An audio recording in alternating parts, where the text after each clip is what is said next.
Welcome to Hangar 37. My name is John, and tonight we're going to do the assembly of the E-Flite Timber.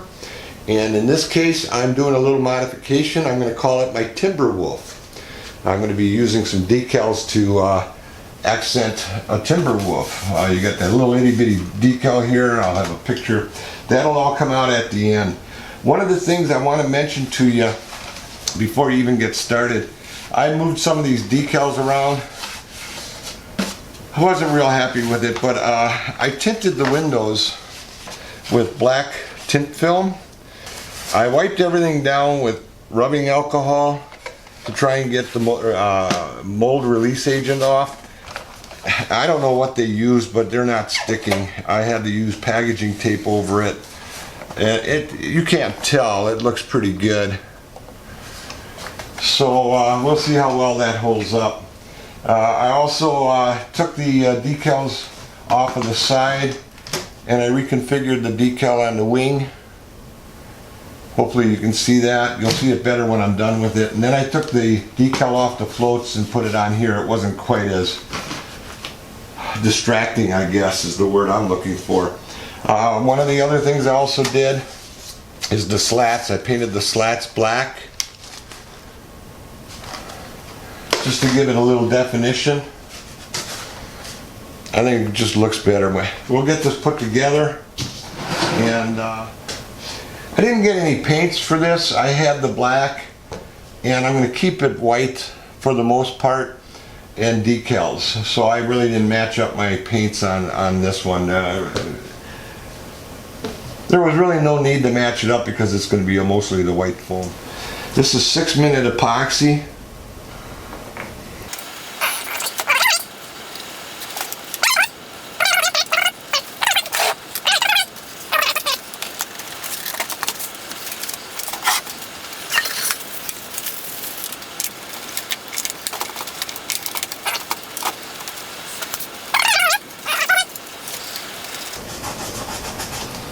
Alright. Okay, I'm going to let that dry and we'll be back to you in just a little bit. Okay, I'm back, and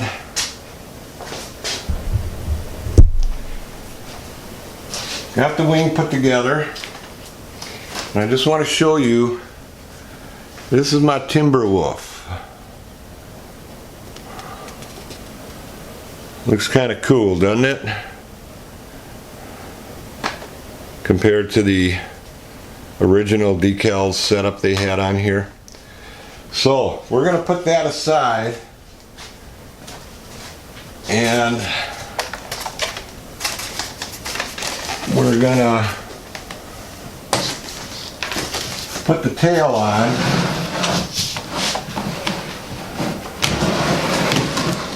They got a big hole in here that's going to allow this thing to move around.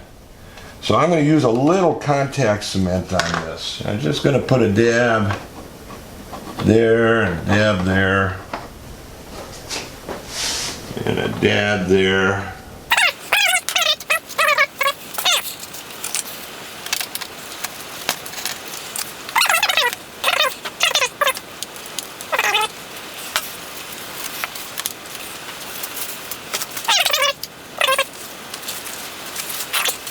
Alright, let's see.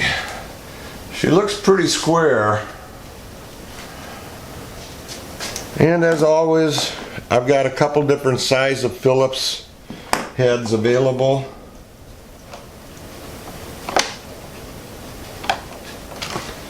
And you don't want to over tighten them. There we go. Okay, looks good. Clip-on connectors, which I don't like. I don't know if you can see this. Let's take a look here. I don't know if you can see that or not. I really don't care for these, but it's there. I should have popped that before I put it on, I guess. I'm going to take care of that later. So we're going to go ahead and put the landing gear on.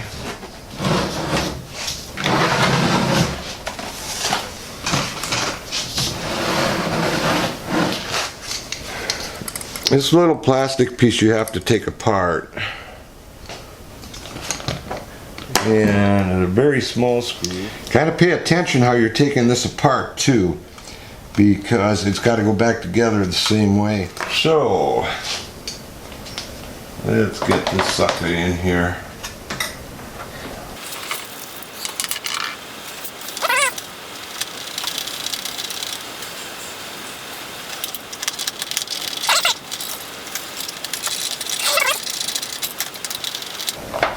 The way they have this set up, there's two little plastic pins that come out here and hold this.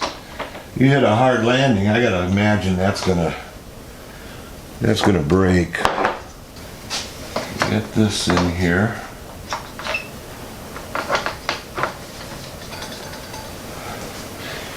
And there's a steel pin in there. It's like a half round. And you're going to get the flat part up against this, not the rounded part, of course.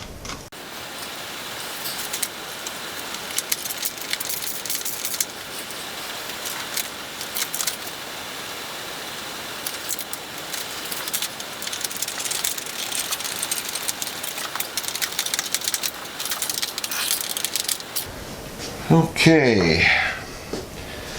Now I'm going to get to the little confusing part here. Then you put the spring in.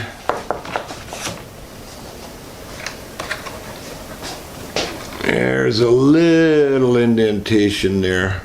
The spring will go in there, and the screw goes and holds that down.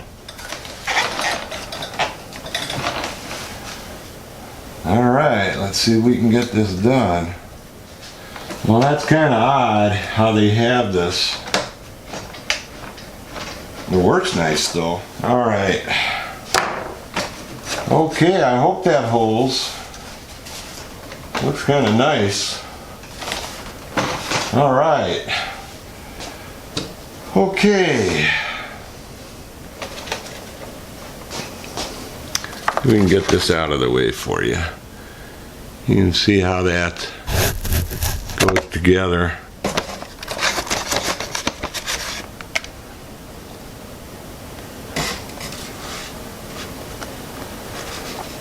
All right, that was fairly painless. One of the things you want to do is when you take this off, double check all the screws, make sure they're tight. In this case they were.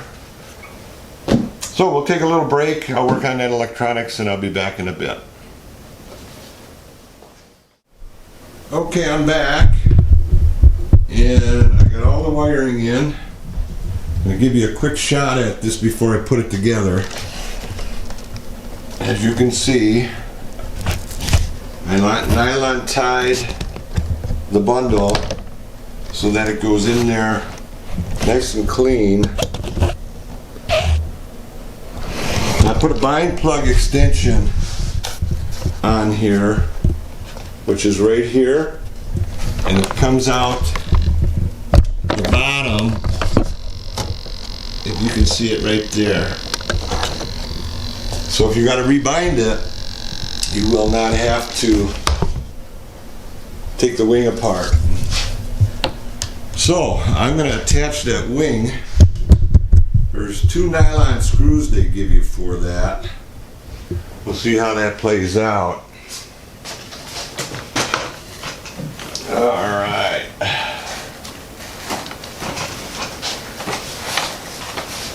I'm going to slide these up here to the front.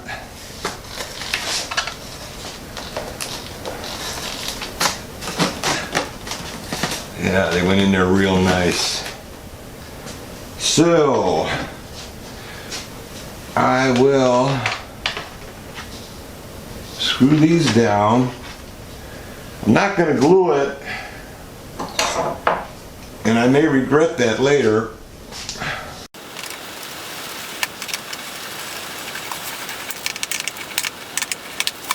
Looks pretty nice underneath.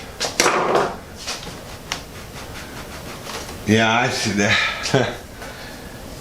I am not totally convinced on this plane yet, but We will see. I like the lights on it. Let's see how we look on this now. There you go.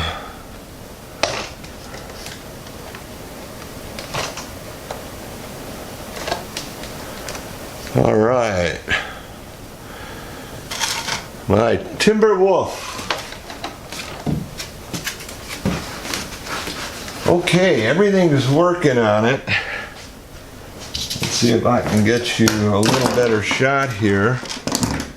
I've got 2 screws left over. It must be for the floats, which I will be putting on.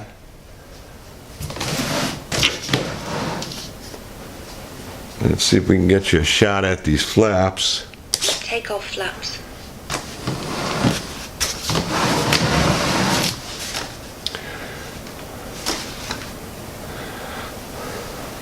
Landing flaps. Take off flaps. Flaps up. Take off flaps. Flaps up. Let's see here. We are going to slow these flaps down. I'm going to go to 3 seconds.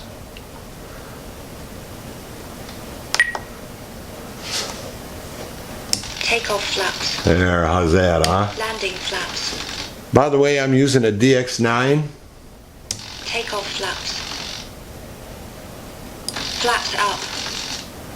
Yeah, not Take bad. off flaps. Landing flaps. Also have an elevator mix into it, Take off flaps. and I have 10 on takeoff and 20 on Landing flaps. landing flaps, and I may have to adjust that. That's pretty steep. Take off So flaps. we'll get it up in the air and try it and see how it works out. Lights are nice, I like them.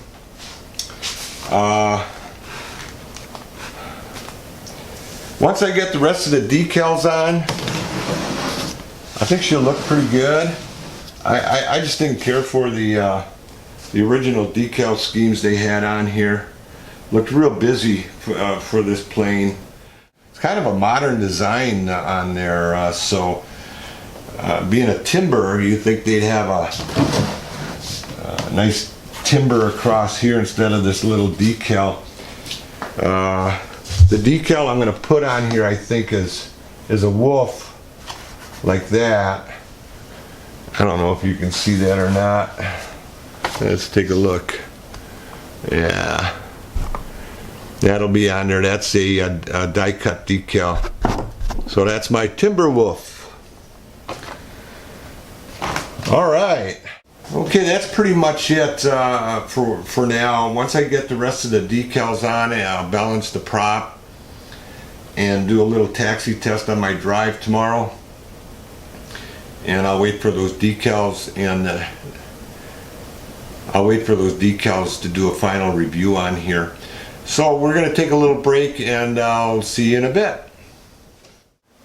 Okay, I'm back, and as you can see, I put the floats on, which I will do the maiden with the floats. It was a pretty simple process, and if you go to page 8 of the manual, it'll walk you through it. It's a real simple process. Obviously you got to take the other gear off, which is 6 screws on the bottom here, and these here go together real nice. These rods go through the foam. There's a hole in it, lines up, and as you can see here, there's a clip that holds it on. 1 screw holds this all together, same on the back, and then the cross member comes up, and that holds the top bracket in also. I think you can see it there. So the only thing left is to hook up the rudders, and I apologize for not getting the whole thing on tape, but I screwed the camera up and didn't actually record it. So, but we'll try and get the rudders in on this. which is a pretty simple. You just slide the pin through.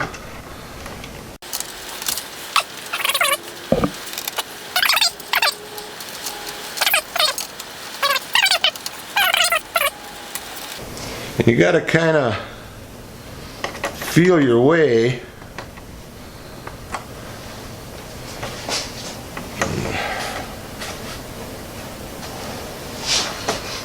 This is very similar to the fly zone beaver.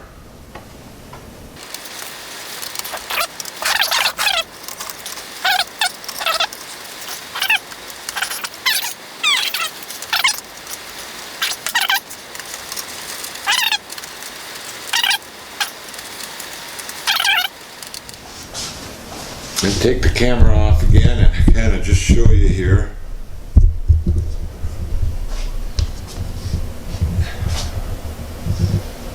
You can see the spring.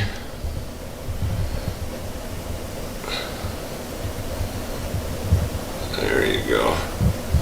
Goes into the first hole here. And then the fish line goes up. There's a little rod with a eye hook on it. I don't know how this is focusing, but trying to give you a good view of this, how this looks.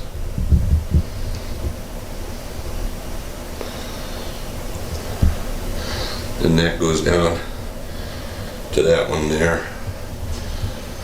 So that's pretty much it, except for my decals now, which have not come in yet. Okay, I think that's a wrap on this. I'll finish this up once I get the decals in. The build wasn't too bad. One of the things I don't like is you have to have this level when you hook your battery up, and they got it on the bottom. It makes it a little difficult. You actually got to hook it up, bind it, take the bind plug out, but every time you hook a battery up, it's got to be level. So that means get it level, pop this off, hook the battery up, let it initiate, and then you got to flip it over and attach the battery inside. I had kind of a goofy setup. If they were going to have with the AS3X, you should have had a top mount so you didn't have to move the plane. You could get everything all, the battery locked down and everything on it. But this is a little different. We'll see how it is. I did a ground taxi test on this, and it did great. I have like 4-inch grass, bumpy, nolly, and it actually even picked up a branch, which I'll throw a little clip in here on that. Taxi test for the E-Flite Timber. It's pretty dark. I don't know how it's going to show up, but we'll see. Nice lights on it. And we'll give it a spin around the drive and see how she goes.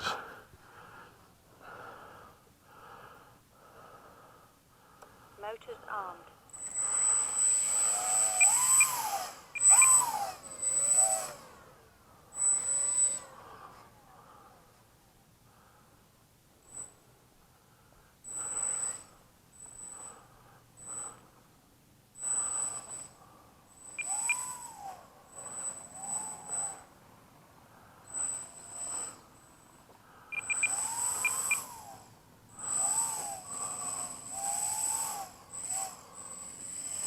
The wheel needs adjustment.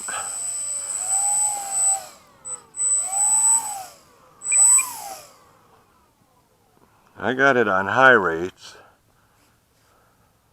Okay, that's a little better. I'm going to go into the high grass, see how she is.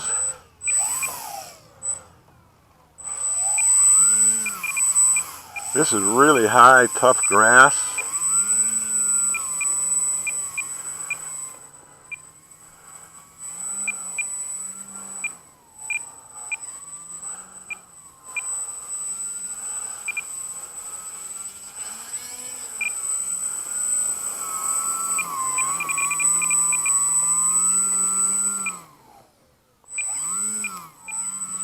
Seems to do well on really rough terrain and high grass.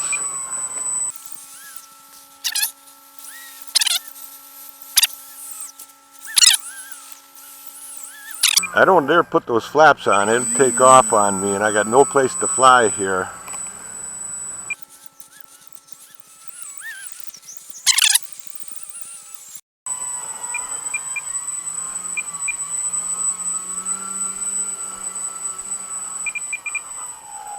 I even picked up a stick there and she still went through all that. Throttle cut on. I don't know if you can see this or not. That's pretty good. Dragging that stick and didn't flip.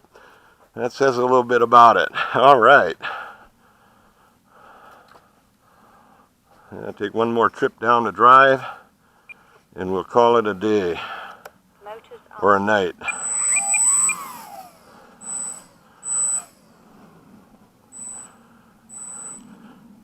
She really rolls nice.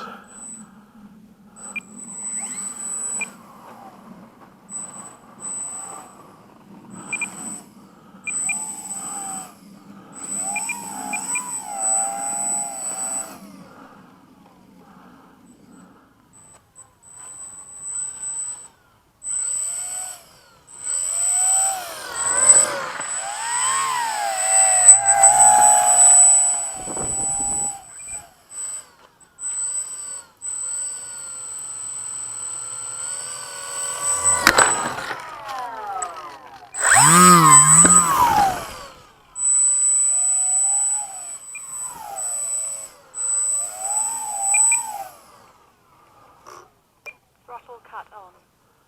Okay, that's it on the E-Flite Timber, my Timber Wolf. So I think that part of it's going to be really great.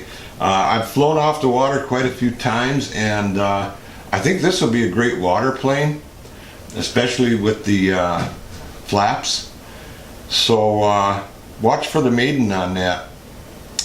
So once again, this is John from Hangar 37. I want to thank you for watching, and I wish all you pilots out there blue skies and calm winds.